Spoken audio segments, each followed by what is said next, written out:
How easy is it to make money in India? Just grab any random rock, slap some red paint on it, scatter a few coins around, and boom, you've created a deity. Before you know it, people line up to donate and pray, some even kneeling in worship.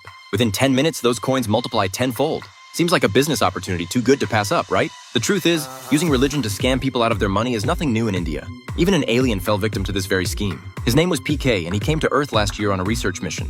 The moment he landed, he got robbed. An old man spotted the pendant around PK's neck, figured it was valuable, snatched it without hesitation, and hopped on a train to make his getaway.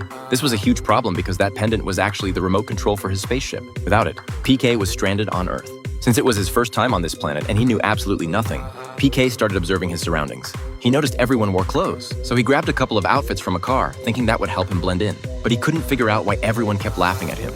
After cycling through several outfits, it finally clicked. Clothes are gender-specific. Next, PK discovered this strange paper with an old man's picture on it that could somehow be exchanged for stuff. Amazing!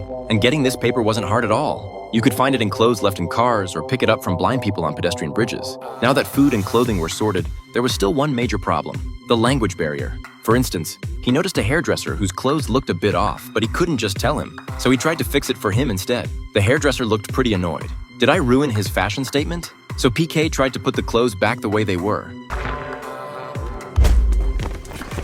But the hairdresser was still upset, so PK bolted. At an intersection, he got hit by a car. Luckily, the driver was a decent guy who not only took him to a clinic, but also let him crash at his place.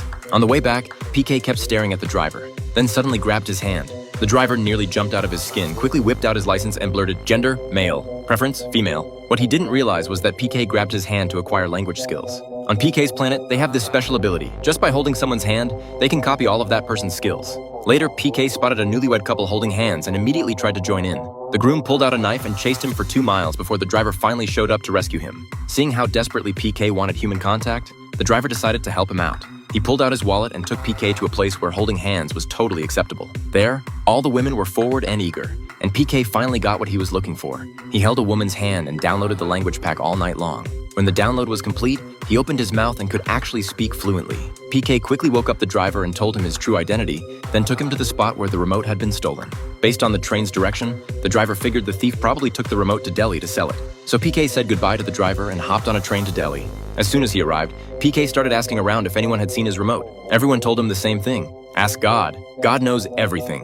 PK was totally confused. Who is this God person and why is he such a big deal? A street vendor pointed to a stall and said, "Buka, that's God right there. Small ones are 50, big ones are 100. Half skeptical, PK bought one and sat by the road to test it out. "God, please give me food." Right then, a kind stranger happened to give some food to a nearby beggar. PK stared at the food in his hands, completely stunned.